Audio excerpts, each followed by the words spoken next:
I want to welcome you all to the, I think it's the 9th annual Media Studies Showcase.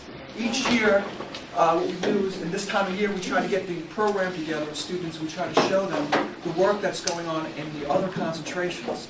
So if you're a journalism major, you get a chance to see what's going on in film studies. If you're a film studies major, you see a chance to see what's going on in radio and television production, and public relations, and performance. And you may say to yourself, well, hey, maybe I want to take a course in that area. It all goes towards your major, maybe free electives or a secondary concentration within your major. Okay. So what we're going to do is we're going to allow 10 to 15 minutes each, professors and students presenting their work from that major and from that concentration. And hopefully you'll get a chance to see what it's like. If you have some questions for the professors or for the students, please be free to ask them later on. The food table is open. You're welcome to go to the food table during the event, but please be quiet because people are performing in front of the room. So give them your attention and respect. Up next, okay, the first thing up, we have, we're very grateful to have our Dean of the School of Liberal Arts, Dean Tamara Joshi.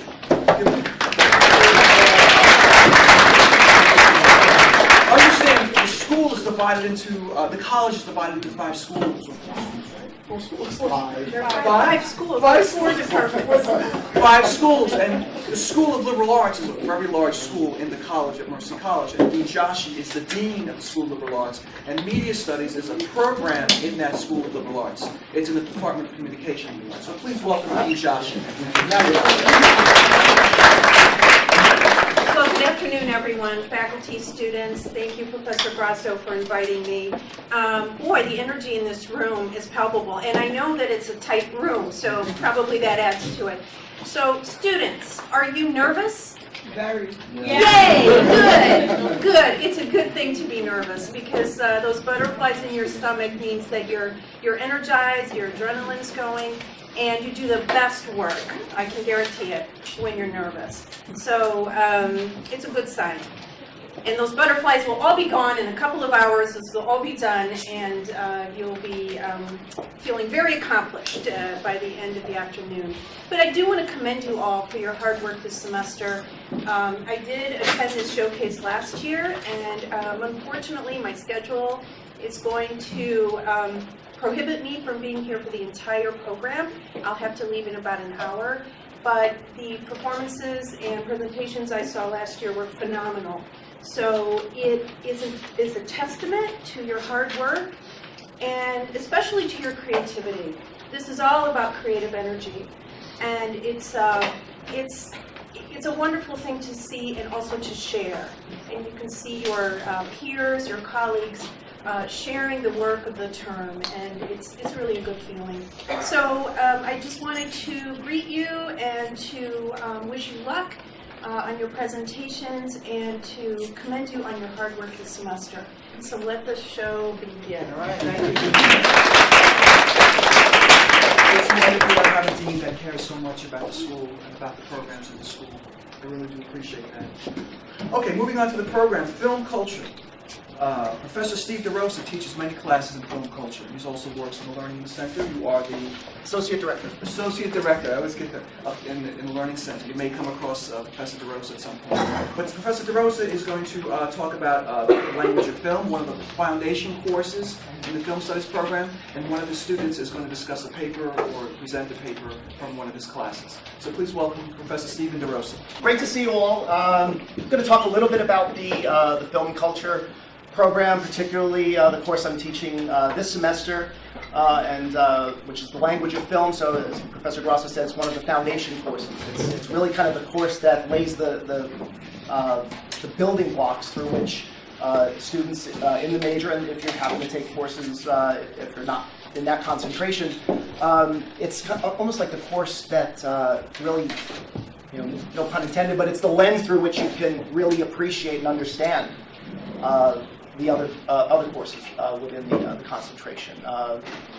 With language of film, I like to consider it it's a filmmaking class, but we never touch a camera. We never edit any video per se. Because what we're concentrating on is the hows and the why behind each one of the creative, expressive decisions that a filmmaker makes in the course of making a movie.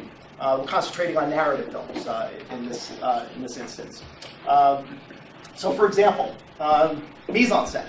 I always start with mise-en-scène because it's taking in the totality of what's in the frame. So we're looking at an individual shot. And you think, well, how much of what is here in this shot? This is one frame from Martin Scorsese's Taxi Driver. How much was really creatively decided upon by Martin Scorsese? I like to say everything.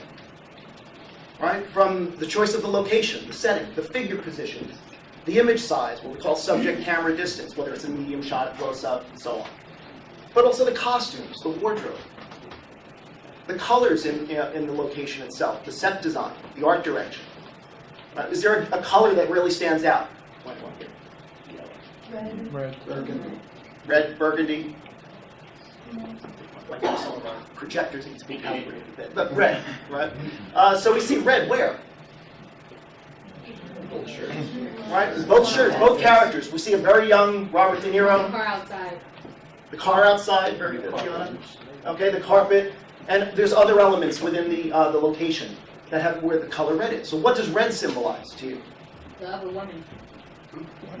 Love? Love, The passion. other woman. The other woman? Love? Passion. What else? This Passion?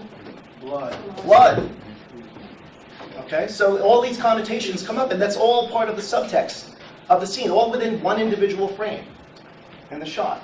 Notice in the figure positions, Robert De Niro's character, Travis Bickle, but seems agitated. Right, he's being held back. Right, the woman, Sybil Shepherd's character, Betsy, she has her back to the camera. That's telling us something. But now we can go deeper. We can look at the costumes of the characters. So going back to the color red. Someone said blood. Well, look at Travis's shirt. Okay, so it's a Western-style shirt. It's just no coincidence. It is a coincidence. I happen to be wearing it today. But it also looks like blood, very much so, as opposed to the red in Sybil Shepherd's blouse. Right. How are they different? Anyone? One is the solid red, one is red dress. Okay. Well, it's not solid. It's broken up. It's more chaotic. It's less of a pattern here, but we see a very ordered pattern. And that's very deliberate. In the context of the movie, Travis, the character, he's living in chaos in his own mind. And she represents order, the norm, right? Normals of society. So just within this one frame, there's so much there. But now after analyzing and getting to look at the frame and taking the totality, the camera positions, the lighting, and so forth, well, film doesn't exist one frame at a time. Right? It's motion pictures that we're studying here. Okay? So we look at, as one shot gets juxtaposed to another shot, and now we're looking at editing, we can see how new meaning is created absent the individual images themselves, and that's called montage. And now you go shot to shot, scene to scene, sequence to sequence, and now you're examining an entire narrative of a film to get ultimately to the expressive meaning that the filmmaker was intending when they set out to make the film in the first place. So bear with me, we'll look at one more shot here, right? We have cinematography. What do you notice of this shot from the same film? Okay, yeah. He's the only one in focus. Right? Same character, he's the only one in focus. Well, the film takes place in New York City. So he's walking down a New York City street. Hundreds of people around him, he's the only one in focus. So what might that convey? Make you lonely. Loneliness, see, that comes up in the dialogue as well. He refers to himself as God's lonely man. So that says a lot about this character. Again, just in a single brief shot. So if you go now compare the two, and you can see how one shot has TV production majors. What makes this that it's just a one plane of action in focus? What do we refer to that? Reference. Depth of field. Depth of field, very good. All right, so this has a very shallow depth of field as opposed to the scene inside the campaign location. Has a very wide depth of field, a very deep depth of field. All right, so in this case, it's expressing the distance between the two characters. He'll never get close to her.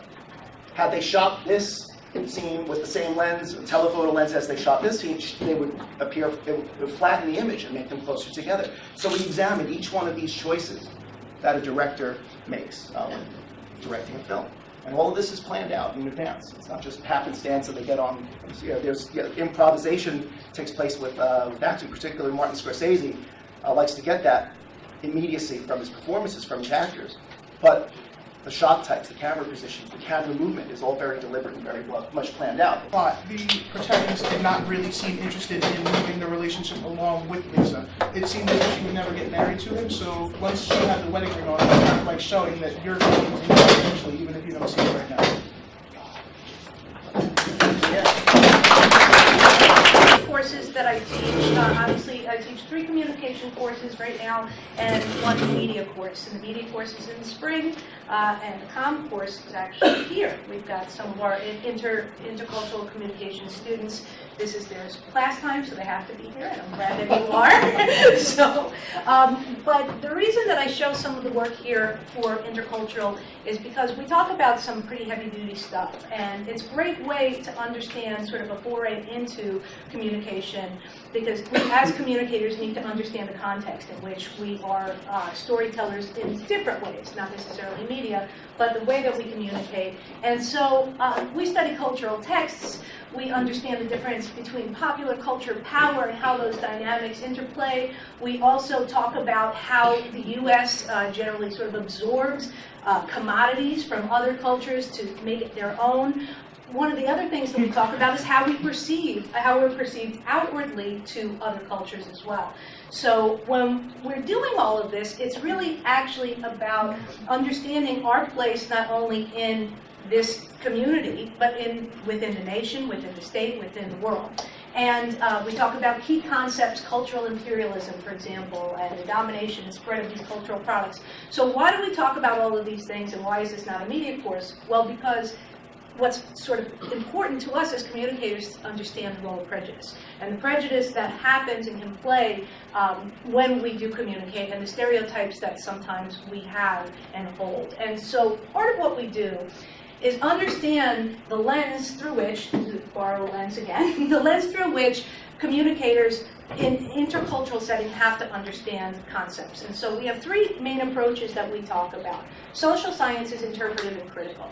And one of the students, well, 2 of the students are kind of go back and forth really quickly to talk to you about the project that we had. And in fact, I had a different project scheduled, and this project took the place of the last 2 quizzes. And the reason that it did was because after this happened, we, in intercultural communication, we couldn't ignore touching this as a subject. We had run down so many important topics, and to not talk about the election and its impact in our culture, and so many different cultural aspects in which you could see and perceive a divide, we had to tackle it. And it was also a great opportunity for me to test, in a way that quizzes couldn't, how they understood and absorbed the content, especially through these 3 important lenses. And so in order to do that, I'd like to bring up Jill and Alyssa Rodriguez. The assignment was a white paper. And these guys had never done a white paper before, and in fact, I had never assigned a white paper before. So I have to give them a lot of credit. We talked about examples, but really they kind of ran these concepts of communicational conflict through our intercultural lens. Okay, so basically for my white paper, we had to pick 3 different conflicts that was kind of being portrayed in this whole election. So one of the conflicts that I chose was immigration. For my social science, like, critical thing that we looked through, for social scientists, what they do when they're looking at research, they basically try to describe and predict things. So I was looking at, for, let's say, the Hispanics and Latinos that were going to vote, were they going to do Hillary or Trump based on a lot of the things that Trump was saying throughout his whole entire election. So I said if we looked at some of the data and we looked at, what was being said from Trump and we described what he was doing, we can then predict who the Latinos and Hispanics were actually going to vote for. So then when we predicted that, further analysis of that, you could kind of see that my prediction was correct, but most of them did vote for Hillary. You want to talk about it? Okay, so yeah, like Jill said, we had to discuss this unruly election, and not only did I discuss some conflicts that came up before Election Day, but also how this election has affected many people, millions of Americans, and among those Americans, various different cultural groups like women, gays, and minorities, and how a lot of people felt that millions of Americans on Election Day voted against their rights and their freedoms, and they felt as if they didn't matter. So, again, we're doing the truncated version, so I just wanted to thank these guys for what was a tremendous effort. And, you know, if you want, we can post it so that you can read some of the white papers. I think that everybody can benefit from the stuff that we're doing in intercultural communication. It really sets a foundation for the way that we look at our communication going forward. Thank you, guys.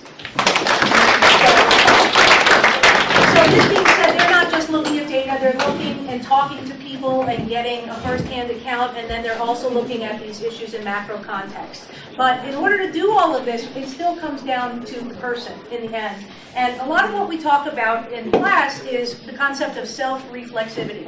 And what that means is essentially looking at ourselves and trying to dissect and understand the many aspects of our own identities inside of that, and the many different ways we represent different aspects of culture.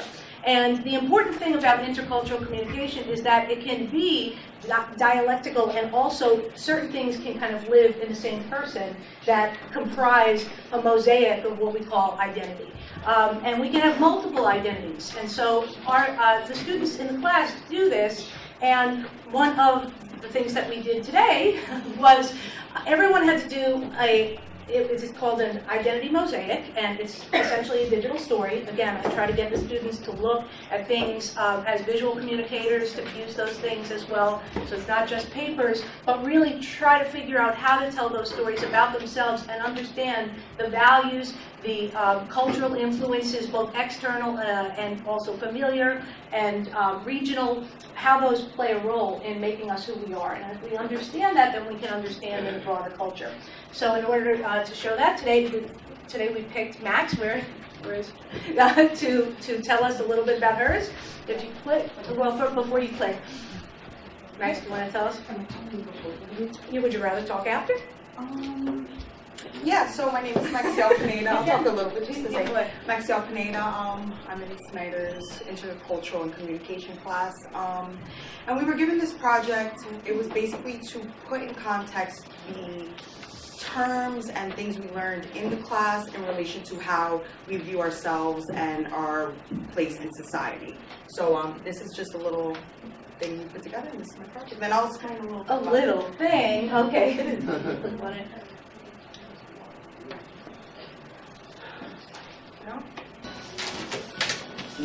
To Dominican immigrants who eventually became citizens and moved to the United States with hopes of fulfilling their American dream along with major goals in mind. They have done their absolute best in raising my sisters and I with strong beliefs and values, while also allowing ourselves to experiment and try different things. Growing up, my mother made sure to include religion into our daily lives. We were Catholic, and I remember taking Saturday school and CCD classes in preparation for my communion and confirmation. My godparents who baptized me live in Brooklyn, but we make sure to keep in contact, as it's believed to have a strong relationship with your godparents. We also make sure to give a blessing or bendición to our parents and aunts and uncles or grandparents as a sign of respect and love. Education was also very highly enforced while growing up. My mother always reminded me to participate and to strive to do my best, something I've always put in perspective outside of my studies. I also have a vow to being a student, as I take my studies serious and set my goals very high. I'm also an aunt to two little boys who are my world. As we've grown older, my sisters and I have developed a stronger bond. Due to busy schedules, we have chosen Friday afternoons for us to hang out with our family and come together for the good vibes and happiness. I love being able to be an example and someone they both are able to look up to, as it gives me a sense of gratitude. When my father came to this country fresh out of high school, he made the decision to join the army. He was based in Germany, Spain, Mexico, and Texas to say the least. My father has taught me a lot about teamwork and bravery, connecting his experiences as a soldier to my daily obstacles. I value his heroism and his contribution to our country. Although I value being American, I am Dominican before anything, regardless the fact that I was born here in the United States. I identify myself as Dominican when I'm asked, what am I? I hold the music and the culture very close to my heart. Tres Golpes is just an example of foods from my culture that I consume on a daily. I'm also a huge sushi lover after conforming to American culture, something I picked up after I began exploring other cultures. Growing up, I was taught Spanish before English and took ESL classes in preschool to better my English. Speaking English on a daily basis has altered the language I speak in. As for now, the English now dominates the Spanish. This is usually when the code switching kicks in being that my parents are more comfortable in speaking in Spanish.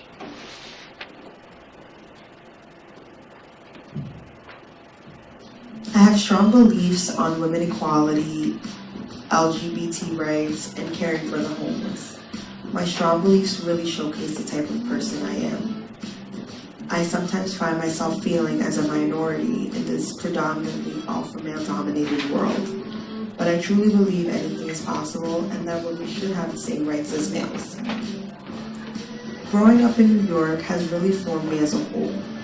The amount of culture that is hidden in these streets are just the bits and pieces that make me. Although I've grown up in a Latina-infused environment, I have developed my own style, have adapted to this slang, and developed a new taste for different foods. So when I'm not code switching between languages or studying, I'm riding the subway, snapping photos of intriguing strangers, or having dollar dumplings in the streets of Chinatown. Well, I actually wanted to point a main thing out.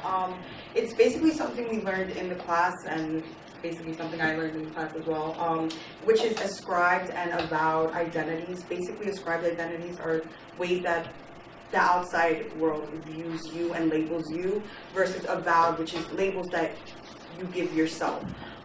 So I view myself as a Latina Dominican, powerful, smart woman, and that's how I view myself.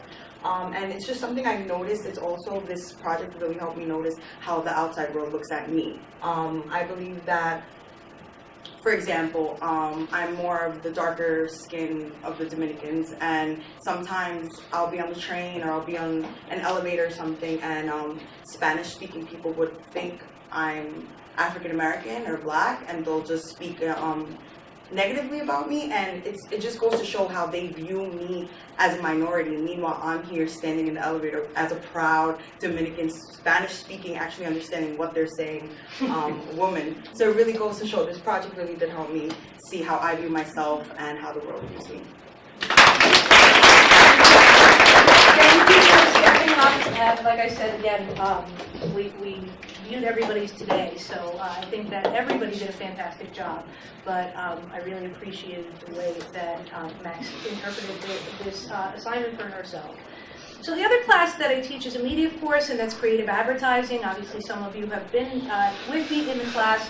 We talk about things like what makes an ad, right? This idea about persuading, promoting, provoking, motivating, moving people, because we as communicators need to figure out how to do that. But we also talk about what makes it good. And so one of the things that we do, we deconstruct. Is it good because it's emotionally resonant, because it's persuasive, because it solves a problem for the brand, because it's visually or conceptually amazing, or maybe it sells a product or advances an agenda. And really a good piece of advertising should do all of those things. But we have to break it down even further. And part of what we do is break down the elements of advertising, right? If you're looking at a piece of print, what kinds of things have to be there, but also, what are the ingredients? And so how do you incorporate strategy? How do you talk about the ideas, the benefits, and the support? Now, this is where I think most of the work that we try to do in creative advertising lies. And a lot of understanding strategy is really the key to understanding how to motivate and persuade. And so we have a few different assignments, but the last assignment that I give is really a 360 campaign. And what that is we look at a single strategy and a single idea for a product, and we look at all the different ways that we can incorporate all the various multimedia in order to promote that product. So we go through a big brainstorm, and the challenge here for ours is to develop a drink that helps people relax.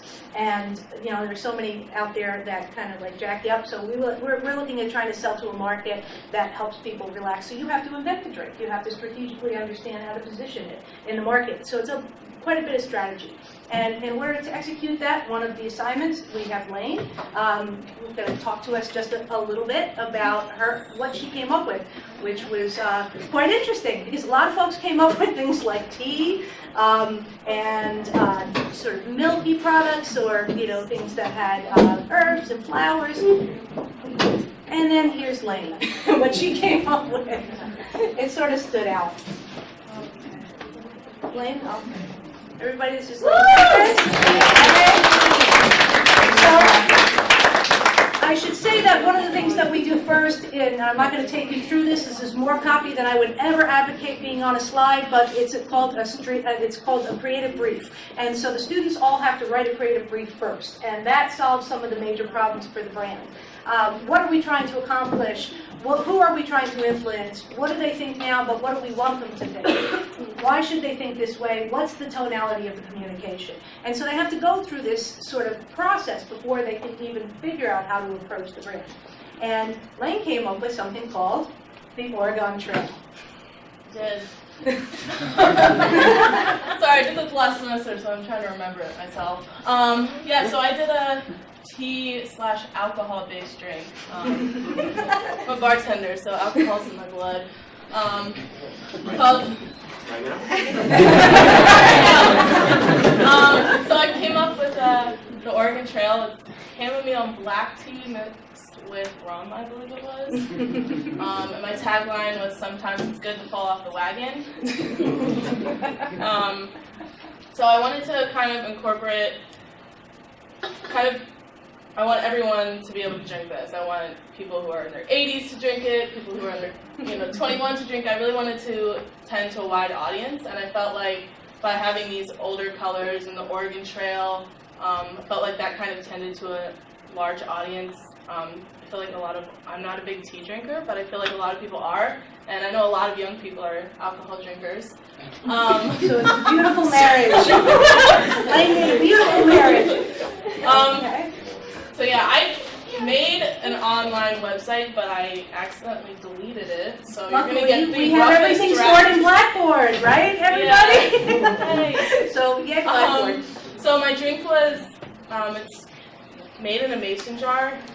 It's sold in liquor stores and a lot of restaurants carry it. I like to call out the copy for a second. You can read it or I can. Would you like to read it? Okay, because I'm going to sell it like I would sell any creative campaign. Sold in a mason jar, made by cowboys and drank by pioneers. The Oregon Trail is the cutting edge of calming drink by the people who brought you Trainwreck Toddies. This rum, chamomile, and black tea-based beverage is specifically designed to taper off your caffeine addiction and to put you into a death sleep. So I thought that was pretty clever copy, and I think that you did a fantastic job. And it wasn't just that, it was looking at websites, but also how did you extend this into the real world. So this was one of Lane's examples, and this just goes to show you don't have to be a designer to take the course. But I'm a writer, I don't draw. It shows that her concept here was to create a bus shelter that was actually a wagon. And so you would go and sit on the bench that was shaped like a wagon. So that ties in the campaign to another dimension, and then also the print ad. which I thought was, again, another fantastic tagline. So really, this was a great example. Enough caffeine and alcohol to drop a steer. Somewhere else I had like don't drink and drive. That's true, I didn't pull that one, sorry all guys. there. But anyway, I think that this was a great example of what we do in 360. So thank you, Lane, for coming up. And I didn't show this last year, but I thought it was relevant because we did some really amazing work in the capstone course for communications. And what that is Studio, which is the advanced practice of public relations. And again, as communicators, and public relations is just one way in which we get and disseminate a message. And really when we think about the brand, we think about it in the center, and all of the different ways we disseminate that message are considered what we call integrated campaigning. And so the class was given a challenge, and again, more copy than I would ever present. This was for our clients. I'll give you the short of it. We go and we take on a client, and this year we had 2 real clients and 2 fantastic clients. And we assume the roles of agency people. So all of the students in the class, with each of the assignments, they assume different roles, but we are creatives, account people, project managers, and strategy people. And so what we did was we presented an integrated marketing strategy for a product. And how do we reach them? Well, we have to go through phases, right? Research, positioning, target, insights. If anybody is in this room who has been in this class before, I can tell you it's not easy, but it's a lot of fun. Branding, architecture, planning, strategy, we think about all of that and think about it in context of our communication. Creative feedback, briefing, execution, and that's what we show it to the client. And again, for this class last semester, and I was really proud of the students. Again, all of them except 2 have graduated. One is taking online courses right now, and the other one's not on campus today. So I'm presenting on behalf of Studio 450. They branded themselves, first of all, and we took on 2 assignments. One of them was for a solar lantern, which you blow up. It was called Lucy. And we had to help them reach their key influencers and a great target, understand how to reach their demographic and their target. So we went through all of those steps that I just mentioned, and what was produced, that I wouldn't take you guys through it, are very large presentations that usually take about an hour to an hour and a half. Everybody gets up and talks a little bit about their aspect or their segment of it. It includes research, it includes background, we look at demographics, psychographics, we look at the competitors, we look at target analysis. Now this is not marketing. We do all of this because we have to understand how to craft a message. And we do it because we want to make sure that that message is disseminated properly.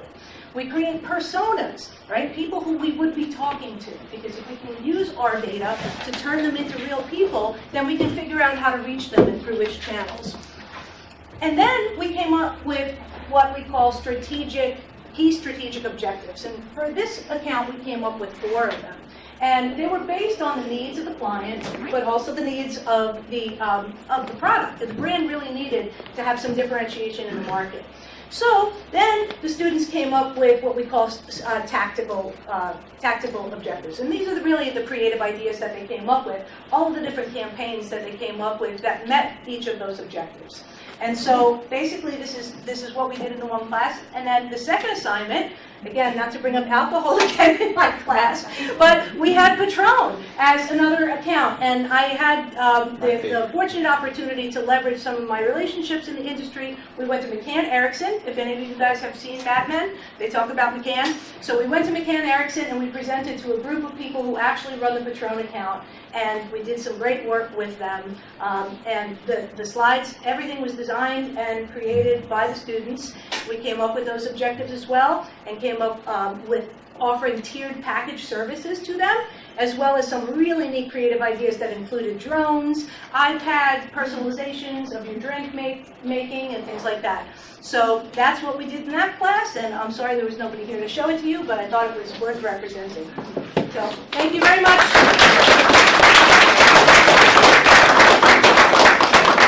Thank you, Professor Schneider. And that's where we're going to consolidate time.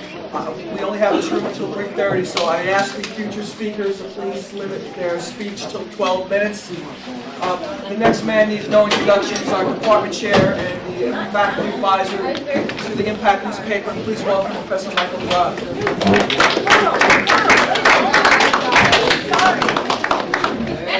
That's it? That's the best you got? I know, I was like, wait,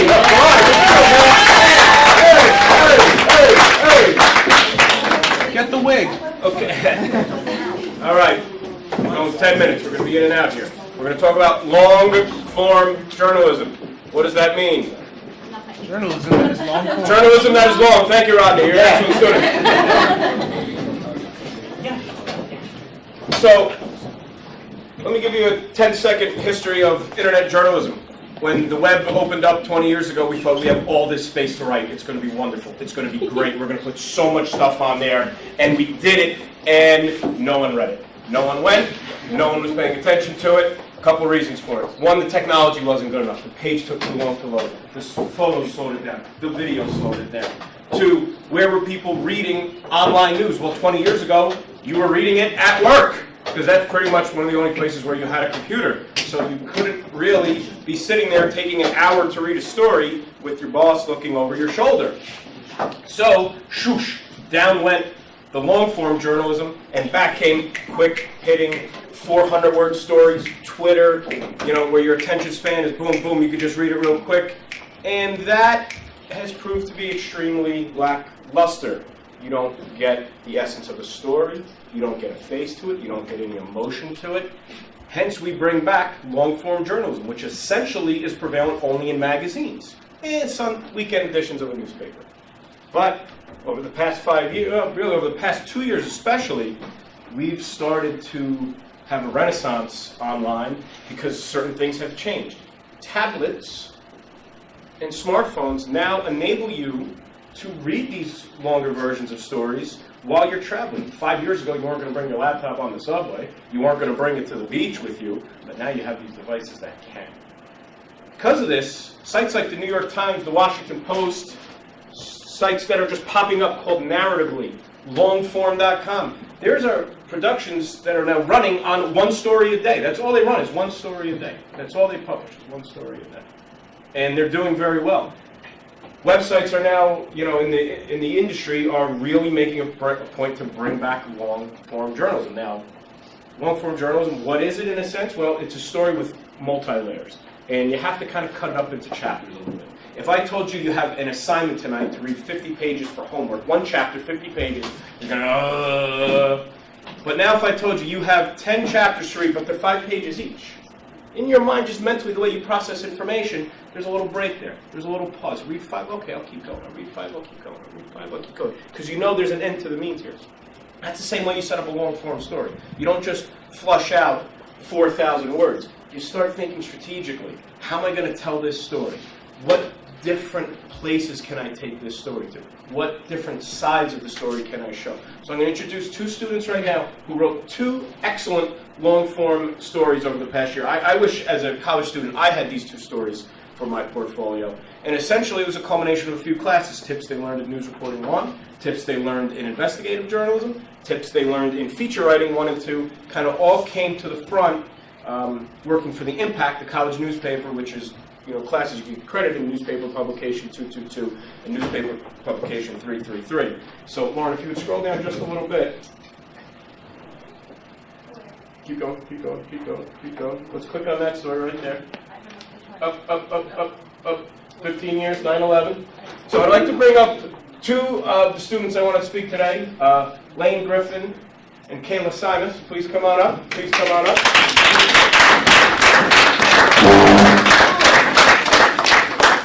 Now, this is not an assignment that you say over the weekend, I'm going to write a long-form story. This first story that Lane worked on, probably she started 6 months ago.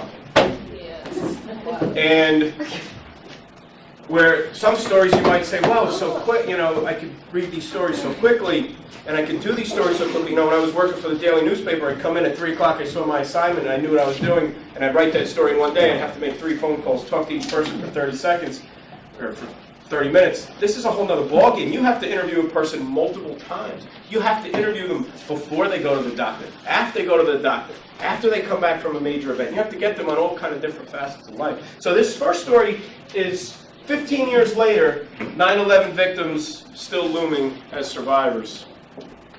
And why don't you just, Lauren, scroll through the story a little bit to get kind of people take a look. And here's this family that Lane ended up meeting. And he was in the tower that day. And he was kind of our main character in the story, as we kind of keep scrolling down. So we kind of start with this character, you know, on a plane the first time after September 11th, and essentially the end of the first scene starts with him standing up and telling everybody, if anybody stands up on this beeping plane, I'm going to kill you. Lane, why don't you talk a little bit about meeting this guy and how this kind of story came about? So I was in News 2 last year, and we had to do an investigative piece, and so somehow I came across the thought of 9/11, and I feel like you hear about the people who, you know, were EMTs and firefighters, you hear about all the people who died, but you don't really hear about the survivors and what they're doing today. So I went online and found some survivors, I got in contact with them, and Brian, who we saw earlier, and his wife, I went to a bar that had a direct correlation with 9/11, and I sat down with them for probably close to 3 hours, and I talked to them just about his experience during 9/11, being in the impact one. I mean, he was right where the plane hit, how he got out, talked about like what he's doing today. He volunteers, him and his wife volunteer every Sunday at the new 9/11 museum. And there's actually a lot of survivors that work there and you'd have no idea because they don't really tell you. They kind of keep that discreet. It was definitely one of the hardest stories I've ever written, one of the longest stories I've ever written. But it was just emotionally draining. As a journalist, you're not supposed to include yourself in the story, really. But I included myself in this story, and I actually broke down and started crying at one point, which I don't ever cry. So it was definitely really hard. I had to write this, 30 minutes at a time, and I had to just keep taking breaks just because it was so emotionally intense to write. And a lot of you probably, like me, were really young when it happened, so you don't really remember much of it. So, yeah, it was definitely a tough story, but it was very rewarding, and I'm still getting great reviews from people today. Lauren, could you scroll down just a little bit? There's one section, and you see these different chapter heads. The nightmare still lingers, the reflection pool. These are all chapters that were fitting into this one story. And there's one called Why Steve? Did we just pass that? To me, I thought, of all the they're all emotionally draining in a sense.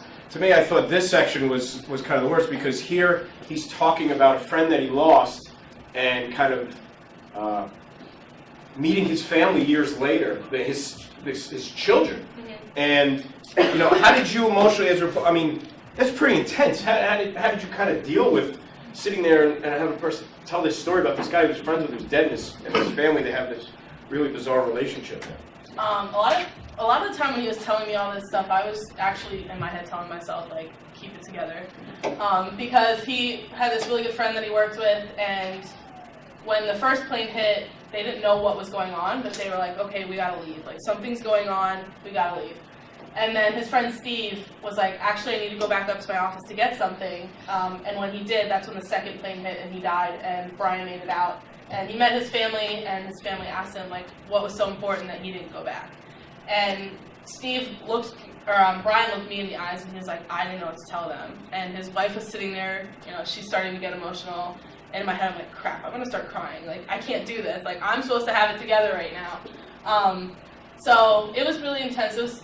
I agree, one of the hardest parts I had to write. And I just recently went back 2 weeks ago to the same bar, and I did a video interview with Chloe. And it was like, it just happened all over again. I started getting kind of like emotional all over again because they tell the story at the same time. It was that real. They tell it the same way. And they get emotional every single time they talk about it, and you can't help but get emotional. I've read this, and I don't even know how I wrote it. Like, it was really hard to write. you know, when you're working professional and you think like, well, this is, some people are petrified of this type of story. Other journalists kind of jump at the story because these are stories that are opportunities for your career. And when you go into this field, you want to be, it's a great responsibility, but this is the story you want to tell. You want to be in charge of telling the story because they don't give the Pulitzer Prize for 400-word stories. They don't give the Pulitzer Prize for 700-word, reviews of something. You want to be considered one of the top people in the industry. This is how you do it. But you don't just jump to this level. You don't get to write a 4,000-word story without writing multiple shorter stories. And when you get skilled at that, like these two women have done over the past 2 years, then they're ready to tackle that bigger story. So, it's not like, you write this and then the next day you're on another one. I mean, you're kind of like, the next day it's like, thank God I'm doing, the Girl Scouts are giving a $500 check to, it's like, thank God that's, when you get into the industry, it's like, oh, I don't want to do that story. But then when you do something like this, the next day it's like, God, I just want that easy story. So, thank you, Wayne. Can you help Lauren find Kayla's baseball story? Right now. Okay. What's next? Well, okay, so this next story Kayla worked on, and a little difference between these two stories are the 9/11 story had really nothing to do with Mercy. It was just a connection to New York. But this story is completely about Mercy. Some of you may know this athlete who passed away in the summer, and he was killed in a car accident. And Kayla and I sat down and kind of said, this is a good opportunity to really write a long-form story about an athlete that his teammates really admired. And this was Nick Daly. And, one thing I forgot to mention about lanes, but if you kind of scroll up, Laura, where it says Fallen Maverick. Scroll up. Yeah, you see, like, here's our kind of the chapters that, you break down. And you say, how many chapters? Well, depends how long your story is. Each chapter has to have its own lead. Each chapter has to have its own ending. So it's like you're telling 5 little mini-stories in a longer piece. So, Kayla, why don't you tell us, what was the most difficult part of writing this story about a person who you know and how you went about it, who you tracked down, who spoke to you about it? The hardest part was trying to get them to tell me memories. It was Who's extremely that? hard. Who's that? His teammates, roommates. It's extremely hard for them, and I kind of felt like I was kind of pulling teeth with them, but I knew at the same time it's very hard because they lost a friend, teammate. And kind of once they started to go, did it become easier? Yeah. Now here's a great, this is a great picture, and here's a great scene, and it's one of those things where you do an interview, you really have to stop, and you got to find these key moments. And there's a tree swing down by the Hudson that the team, when they kind of play hooky a little bit, and they kind of escape, and they just go and just kind of hang on this tree a little bit, and just have a good time in between practices, just to kind of get away from life and stuff. So I was really proud that Kayla was able to identify that they mentioned it, and realize that, okay, this is a really vital part of the story. This is a big part that I have to talk about. So this is a really kind of moving section. How did you reach out to them? Like, say, hi, I'm a reporter. Can you talk to me about? That was the hardest part because I actually sent his roommate an email asking if I could write a story about Nick, and at first he said no, and I tried explaining to him that it's going to be mainly a memorial, and once I said memorial, that I don't think he was okay with it. This always happens, dealing with the tragedy, when you think someone passed away, we're going to write about them, and they say, no, and then when you explain, when you say, I know it's difficult now, but you want this, because in 15 years, you want to remember this, you want to show this to family members, you want to show this to friends. And at the end of this, completion of this story, the student's mother actually emailed me saying, please tell the young woman who wrote this that this was an amazing thing for our family to read and kind of remember. Anything else, Kayla, you want to share? Well, what would be your advice to someone who's going to tackle a project like this? What's kind of in 30 seconds, what would be your kind of advice? Definitely pitch it very well, because that's the main part to get a story. Okay, pitching it to the source is very lovely. And, typically you might think, well, no one would ever talk about this. Once you get them talking, you'd be surprised how sometimes they won't leave you alone. Then they just don't stop. They just don't stop. So, anything else, ladies? Any questions? Please read them if you have them.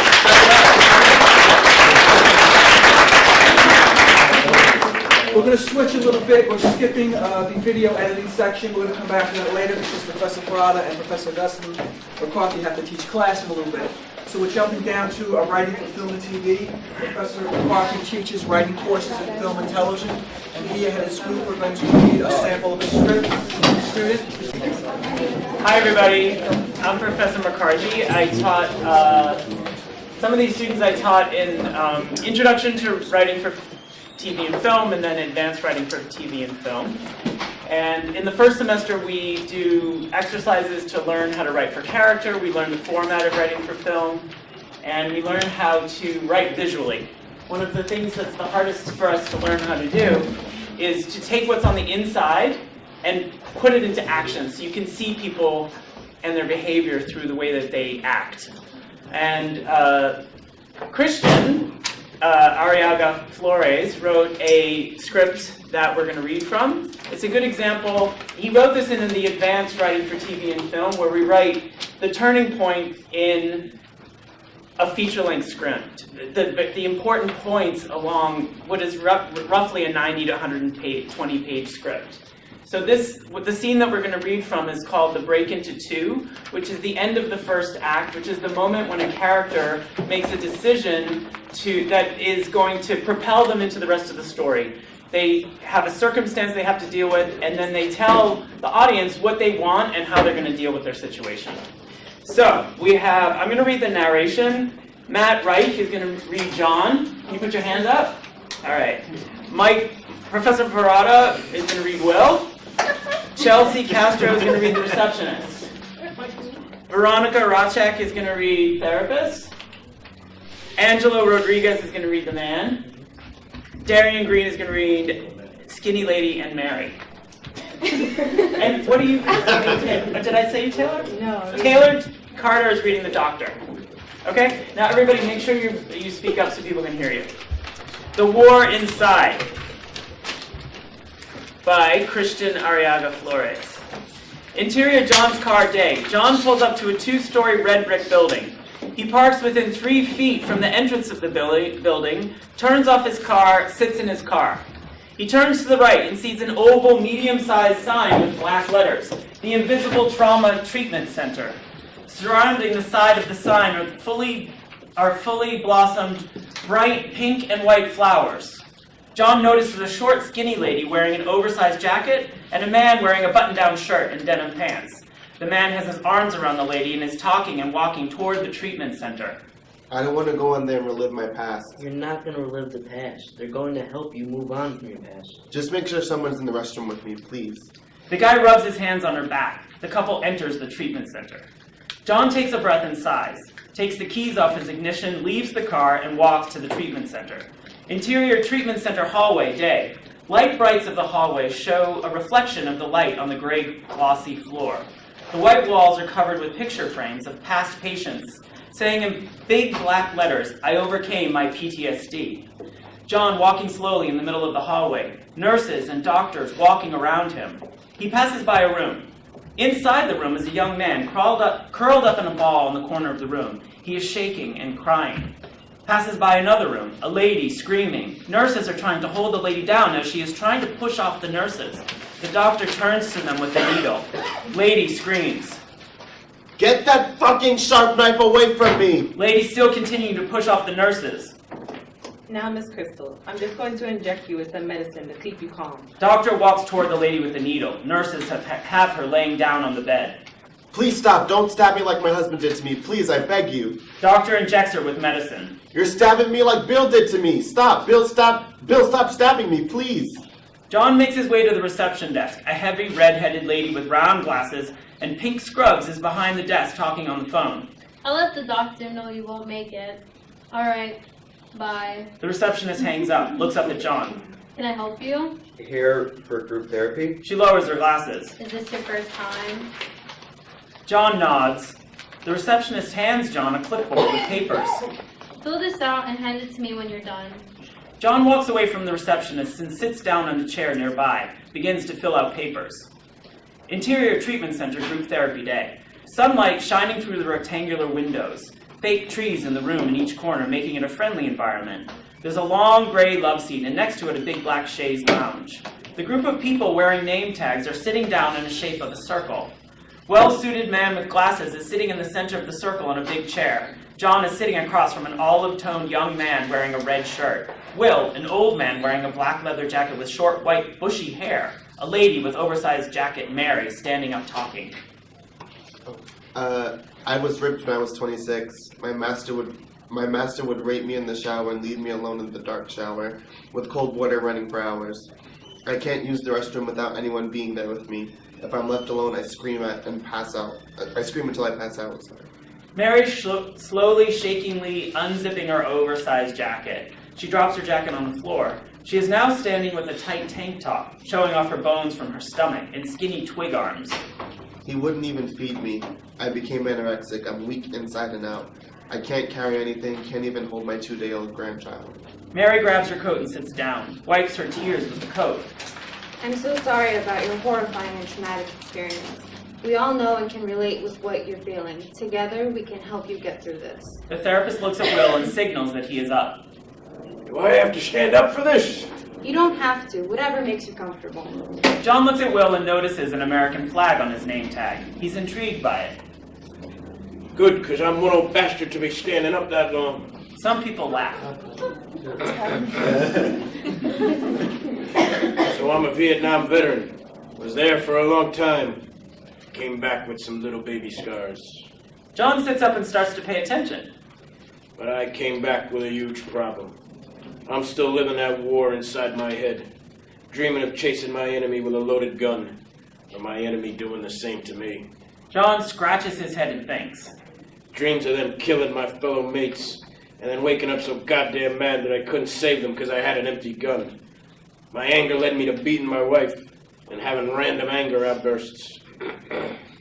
But now I'm prescribed with medicine, so I won't dream about the war life. Here and there, I get a reminder that I'm still living in the past. That's why I'm here. Will stops talking. John stares at Will, looking down and wiping his watery eyes. Will looks up. John salutes him. Will appreciates it with a smile. Up next is John. The therapist looks at John. Everyone stares at John. He sits there in silence. I think I'm going to sit and talk instead of standing. The floor is all yours. Looks around the group of people. John takes a deep breath. I recently came back from Iraq. Came back normal, but within a couple of months, I started to get these traumatizing flashbacks. What kind? Shh. Will glares at the therapist. John looks at Will. All different kinds, like... John looks around the group of people and stops at the young, olive-toned man with the red shirt. He squints at him as if he knows him. He finally recognizes the red shirt. Me, fighting the Iraqi man. Exterior flashback, warehouse, Iraq, day. John has the Iraqi man in a chokehold. The Iraqi man is pushing his back towards John, trying to break free from the chokehold. The Iraqi man pushes John to the wall and elbows him on the face. Breaking free from the chokehold, Iraqi man looks at his gun that is across the room, makes a run towards his gun. John is recovering from being elbowed, but he quickly draws out his rifle and shoots. The Iraqi is shot on the leg, falling down to the ground, screaming of pain. Interior Treatment Center Group Therapy Day. John's sitting there looking at the guy in the red shirt. Will is into John's story. Then what happened? Exterior flashback, warehouse, Iraq day. The Iraqi covers the bleeding wound with his hands. He tries to crawl away. John walks toward him and grabs him by the hair. Interior Treatment Center Group Therapy Day. John sitting and the Iraqi guy next to his ear, but nobody in the room sees him. Do we have an Iraqi man? Tell him you killed me. John looks to his left and sees nobody there. Will notices him looking the other way and looks confused. John looks back at his group. I shot him in the head. Exterior flashback, warehouse, Iraq day. John, inaudibly yelling at the Iraqi guy, points his gun up and shoots him in the head, blood flying and gushing to the floor. Interior Treatment Center Group Therapy Day. John quickly stares at the olive-toned guy with the red shirt. The olive-toned guy is staring at him weirdly. John then realizes where he is. He shakes his head. I just want to try to stop these flashbacks before they trigger something worse. I love my wife and son, and I wouldn't want to hurt them in any way. John looks down and notices his hands shaking and can't stop them from shaking.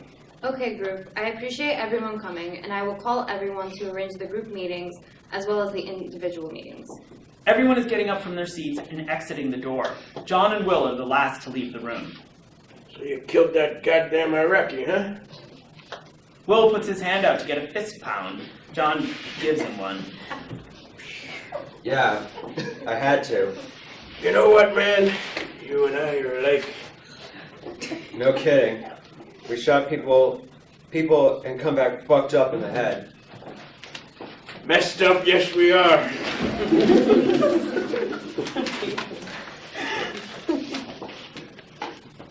That's you, Mike. Oh, sorry. But man, I would hate for you to go down a bad road like me. A bad road for me and my family. That's why I'm here. If you ever need help or advice, let me know. Gone through this shit many a time. Thanks. I appreciate it. Will leaves and John follows, but he stops before exiting. Turns around to see if there's anyone behind him. Sees an empty room. Walks out. The Iraqi man standing in the middle of the room. End of scene. So if we were in a script writing class, we would read this aloud, and then we would get your emotional reactions. We would get the images that stuck out for you, and we would try to help. We would get a sense for what the writers are trying to achieve, what their intention is, and then we'd give them our input about how they would maybe achieve that better. Thank you.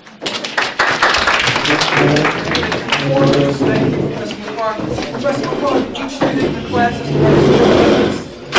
each student in the class has to write an assignment like this. Yes.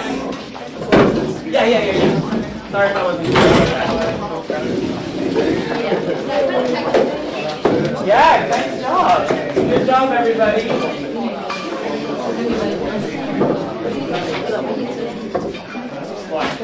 Let me get your attention real quick. Okay, so we're switching back to video editing. Video editing, Professor John Musevich is here to talk about video editing. Plus, I'd like to acknowledge the Provost and Vice President, Chuck Stewart, and Dr. Sandy Koresh as well, from the Provost's office. Please come forward. Showing us the support about the Media Studies program. It's important to have them here. Professor Musevich. Okay, so for the 5 of you who are left here right now, and the brevity of the soul of wit, you're about to witness genius. So, editing. Everything they just said goes out the window with editing. Sorry, it's in my hands now. Now, here's my responsibility. Either take your good stuff and turn it into garbage, or take your so-so stuff and make it as best as it can be. One of the things that Professor Grasso likes to encourage is how things just don't happen in a vacuum. One class doesn't end the project. One class may be the beginning of the project. That script could go on to another class, be produced, go on to another class, be edited, go on to even an upper level class and something else happen to it. So it just doesn't happen and then end. All right, kind of the same thing that Mike was trying to say about the long form editing, long-form story. Sure. So, what I'm going to show you is something that was shot, I think it was about 15 years ago. The people are long gone, and what I love about this, it is so perfectly bad. I couldn't plan for anything. Thank you. And yet, no. With the understanding that this is, these are people who've never shot before, so, and have never, gone out into the field. So, it's a very very entry-level production. So, with that said, very basic story. We're going to tell the story in sort of a chronological order. The first one that Lauren's going to show you. Here's the basic story. It's short. It's only a minute and a half or so. So hopefully this will play. While the machine is warming up, what you're going to see is you're going to see 2 versions of the same thing. Same story, told in 2 different ways. One is sort of a chronological, linear fashion in terms of time. The second one is a retelling of the same story in a non-chronological order. And one of the things I want you to look for or look at is to just kind of contrast between the 2 versions of it. You definitely notice, you think it's ready? Yeah, it's ready. Something in the flow and the pace of the story. So the first one, this is sort of the longer version. There's 2 versions. This is the first version, and Miriam, who is probably not here to cut this, a much younger Professor Grasso. Show you answer the questions. You don't want to leave any blanks for multiple choice text. It's all there. Bye.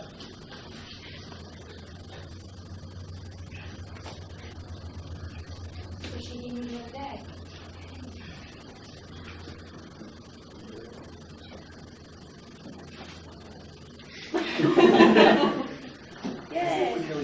So, how did you do? I don't know. I think I did okay. What do you mean okay? You studied, didn't you? Yeah, but some of those questions were really out there. Oh, you have my notes. You should have at least passed. I don't know. I missed a couple of classes, but I hope I did okay. Yeah, you probably did fine. Try not to sweat it so much. Come on, let's go get some lunch. My treat. Your treat. Okay, so really short little scene. Now what we're going to do is retell that same scene, just with a change of order of some of those shots.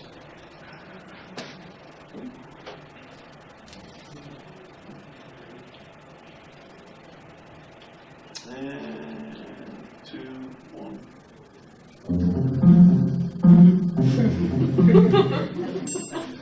What do you mean okay? Didn't you study?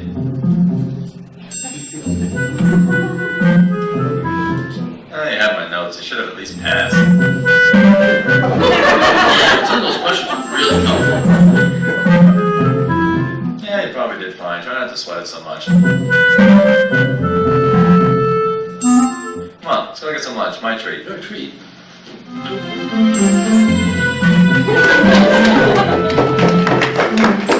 Okay, so we add a little bit more layer to this. We add some music to it. We start to use, through the use of color, or lack of color, through different colors, we start to kind of give an idea of maybe how they did and what the reality might be. And the reality was that the original footage, one of the guys didn't show up for the classroom scene, and that kind of really makes an awkward story difficult to edit. And I think Miriam did probably the best job that anyone's ever done with this.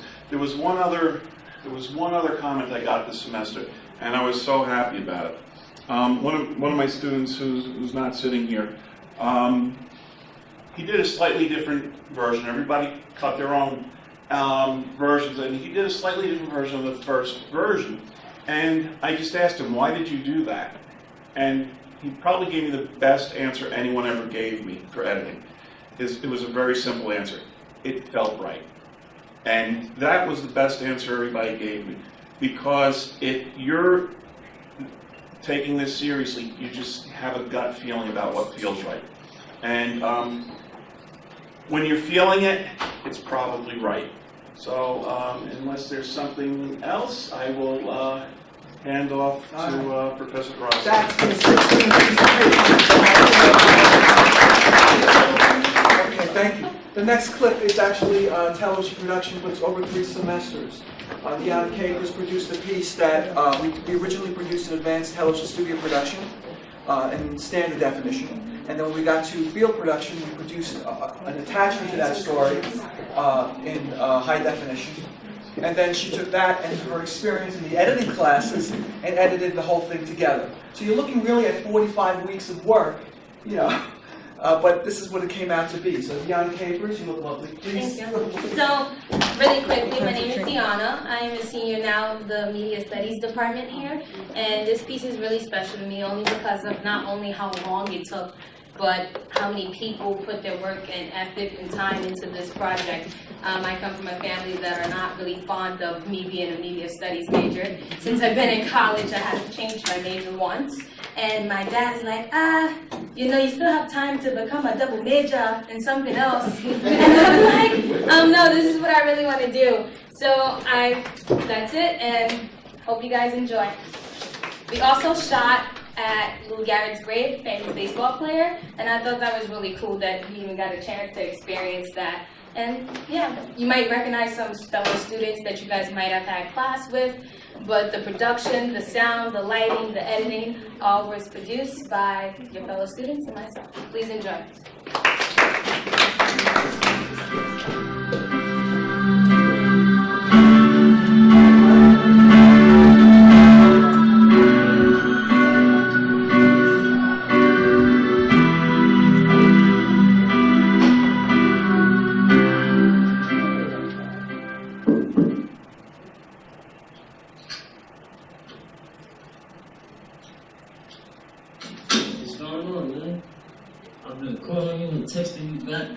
ain't been replying. You got something to tell me? I think Lee is cheating on me, man. Wait, let me get this straight.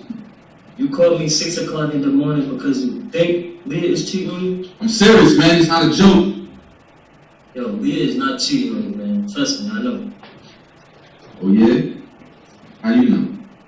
Because Terrence tried to sleep with her, but she didn't do it. You never told me this?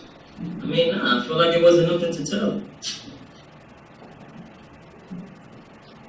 So what about you then?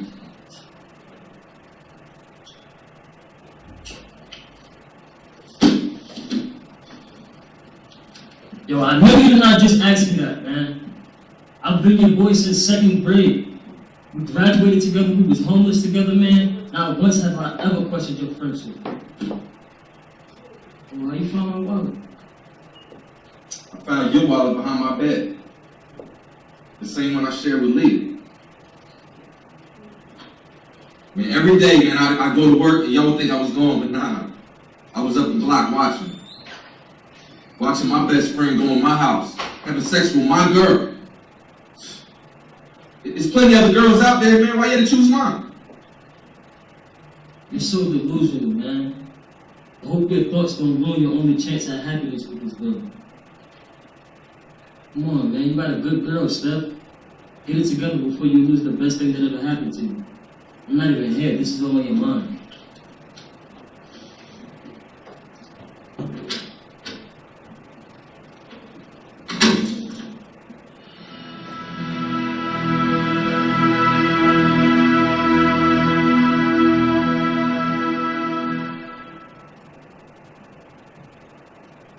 Damn. This is mine.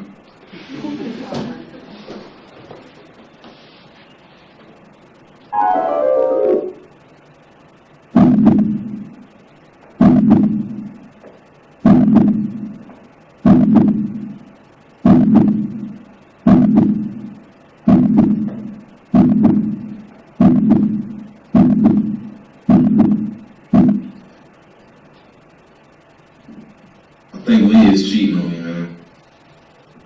Because Terrence tried to sleep with her. You never told me this? I mean, nah, I feel like it wasn't nothing to tell.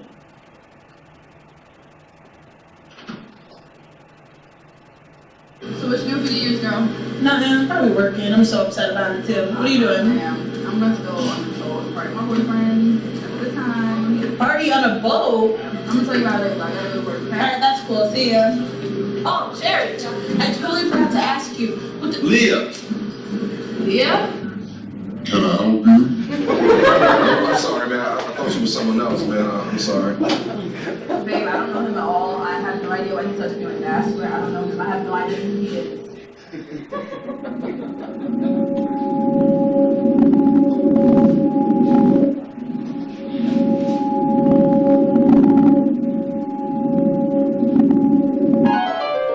I've been your boy since 2nd grade. We graduated together, we was homeless together, man. Not once have I ever questioned your friendship. You know, it's been a whole year since you've been gone, and I still haven't had a drink ever since. I just wish I could go back in time and take that bullet instead of you. But Leah and I are still together, and I'm thinking about proposing to her. You told me a long time ago she was the one for me, and I didn't believe you, but now I do. I thought you should be the first person to know. No, I don't like getting all emotional, man, so I gotta get out of there. Love you, man.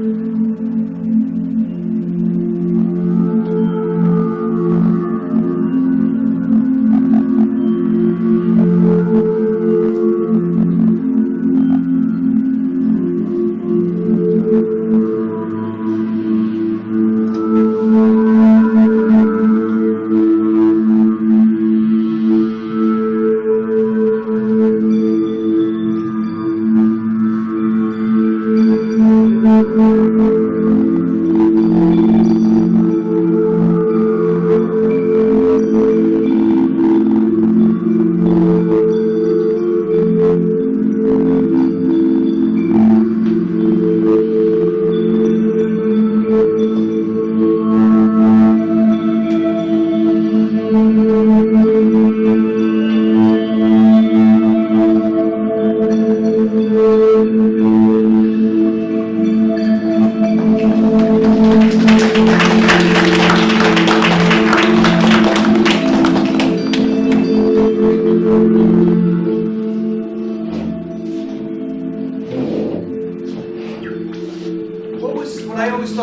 special about that. It was shot over 3 semesters, really. And the studio scene is just one of 16 scenes that were shot in that semester. The field production scene at the cemetery was just one of 16 scenes that was shot in various locations for other projects with other students. And the editing, of course, is just one project in various editing projects that students had done. And this one, Deanna was able to tie all of them together and create one narrative, which I thought was kind of creative. I thought it was really showed the strength of the program. And like what John was saying earlier, we had shot the 2 students discussing the test and meeting in the classroom. That's a regular exercise we do in the field production classes every semester when it comes around. And so I do it with different groups of students, but John was able to take that in the editing class and create an editing assignment around that. So enough of me. Up next is Dr. Richard Medoff, or Dr. Richard Medoff, and Dr. Rebecca Johansson. The reason it says that in the program is that Rebecca Johansson was supposed to be teaching the course that I'm teaching this semester, but of course, things don't always work out as scheduled, and so I played Rebecca Johansson this whole semester. And so I'm presenting now as if I were Rebecca Johansson. What we're going to be seeing is almost a preview of what's going to be coming up next semester, in which course that's called Scene Study, which is the second of the sequence of acting courses. This actually comes out of the acting class. Yeah. 2 seconds. Wait, can we go to the radio then? No, they're just quickly. And I can introduce the piece a little. This comes from George C. Wolfe's collection of short scenes called The Colored Museum. George C. Wolfe most recently was the director of Shuffle Along on Broadway with Audra McDonald, who I had taken students to last semester thanks to the Faculty Senate grant. But George C. Wolfe before that was the head of the Public Theater in Lower Manhattan, out of which things like Angels in America was developed, and he was the director for that. Even before that, he was a writer and a director on his own, and the Colored Museum is a group of short plays dealing with the representation of African Americans. And the piece that we're going to be seeing in a minute, as soon as our headpiece is coming out, is called The Hair Piece. It's called The Hair Piece. These are 2 wig stands and wigs, and the woman who's going to have to decide which of the wigs she's going to wear for the day.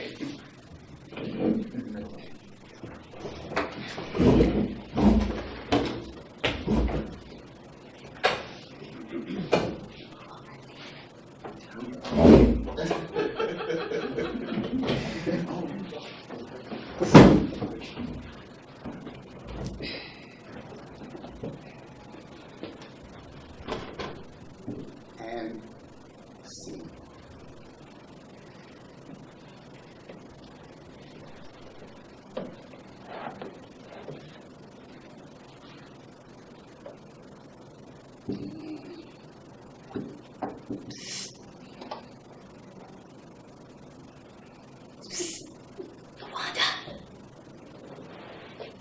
Lawanda, go wake up. What? What is it? Check out girlfriend. Oh, girl, I don't believe it. Look at that poor thing, trying to pour life into that face of hers. You think by now she'd realize it's the hair. It is all about the hair. What hair? She ain't got no hair. She done dyed, fried, and decriminalized her shit to death. And all that's left is that butt-naked scalp of hers sitting there apologizing for being odd-shaped and ugly. Girl, stop. I ain't saying nothing but the truth. The bitch is bald. And all over so mad. I don't understand it, I tell you. I mean, just look at her. She got a nice, right-shaped face, a good head on her shoulders, and even a good job. She got to go and fall in love with that fool. That political quick-changing artist? Please, every time that nigga went and changed his ideology, she would have changed her hair to fit the occasion. Well, thank God she's breaking up with him. Honey, no. Yes, child. Ooh, girl, dish me the dirt. Well, I overheard her on the phone talking to one of her girlfriends, right? And she's meeting up with her boyfriend today to give him the axe. Oh, well, it's about time.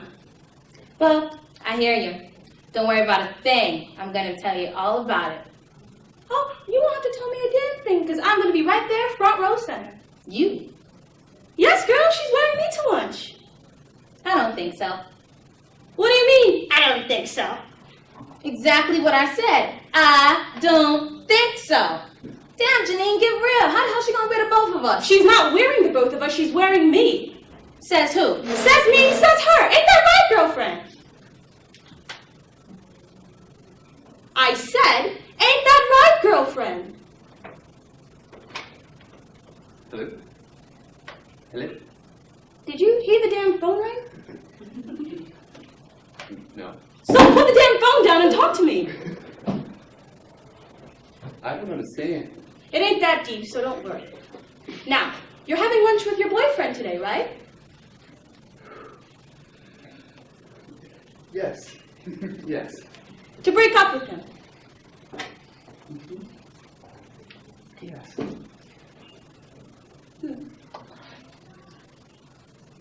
Don't worry, I told her about it.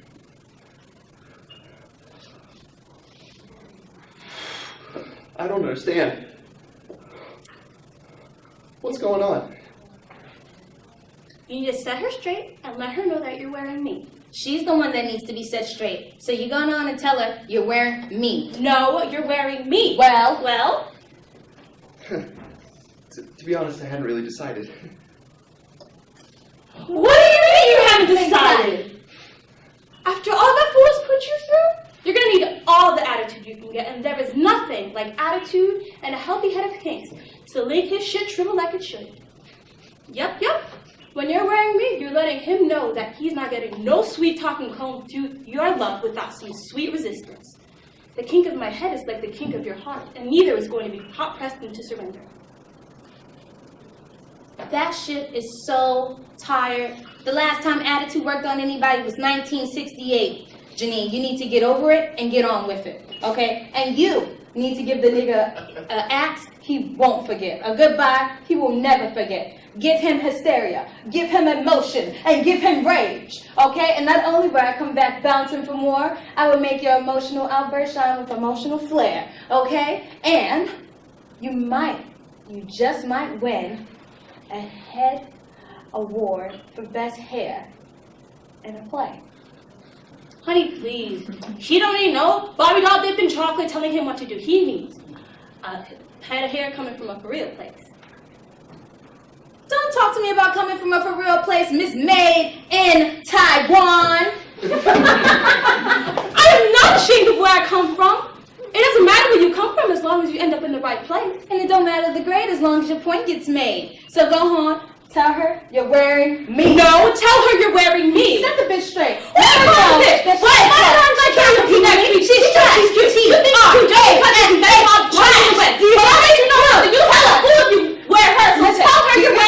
Tell her you're wearing me. Tell her. You're not gonna tell her? You better tell her because I'm about to tell her. You don't want me to tell her.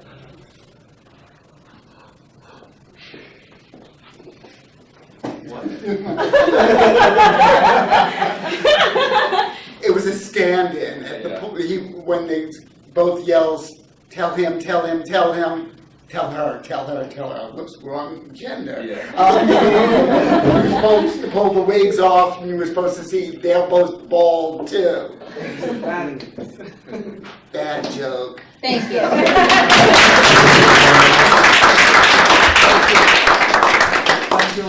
Thank you so much. We have one last piece. Actually, we skipped over the radio piece, but we didn't skip over it. We're going to play it right now.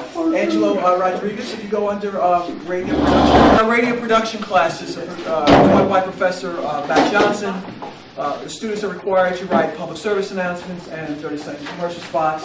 Professor Johnson could not be here today, but he told me, he said, look to Angelo's work, and maybe we could use some of his work at the showcase. So that's what we've done right now, and do you want to say anything about it beforehand, or? Yeah. Angelo Rodriguez. How's it going, everybody? For the 60-second PSA, when I decided to choose this topic, I was thinking of something that would strike somebody's attention when they're listening to it on the radio, and I wanted to do something serious about it. And the reason I chose this is because my grandmother has it. The disease called ALS. Everybody remembers the Ice Bucket Challenge, obviously. I wanted to raise awareness to this disease because, yes, it's a good donation to make for the ALS fund, but no one realizes how serious this disease is until someone you love actually has it. And less than a year ago, my grandmother was diagnosed with ALS, so it really hit me when I did this PSA. So yeah, here you go. Every 90 minutes, a person in this country is diagnosed with ALS. And every 90 minutes, another person will lose their battle against this disease. ALS occurs throughout the world with no racial, ethnic, or socioeconomic boundaries. Often referred to as Lou Gehrig's disease, amyotrophic lateral sclerosis is a progressive, fatal neuromuscular disease that slowly robs the body of its ability to walk, speak, swallow, and breathe. The life expectancy of an ALS patient averages 2 to 5 years from the time of diagnosis. This crippling disease can strike anyone. Presently, there is no known cause of this disease, yet it still costs loved ones an average of $200,000 a year to provide the care ALS patients need. Help make a difference today and donate. Thank you.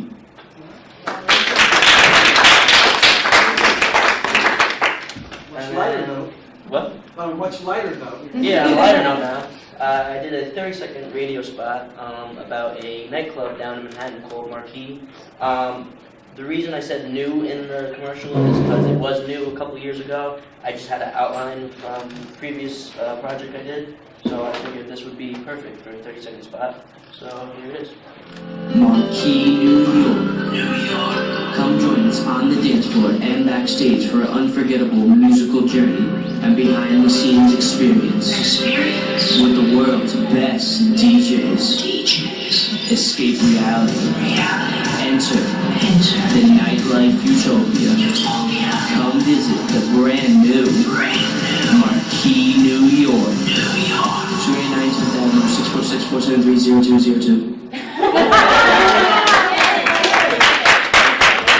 All the effects, we don't have that in the radio studio. I actually brought in a guitar pedal board that I have, and you can plug the mic into it and add reverb or any other effect you want to the voice. So that's why you heard all that crazy commotion going on in the commercial. So that's it. Each student in that class has to produce a 30-second commercial and a 1-minute public service announcement. So there's a whole host of students in that class. So Angelo, like I said, the professor pointed to me toward Angelo to say, play his spot or look into his spot, because they thought it was really very good. Everyone agreed. And I think we agreed too. So anyway, so I just want to thank you all for attending this year's showcase. And I hope you had a good time, the people that are left. And have a good holiday season. Thank you very much for coming.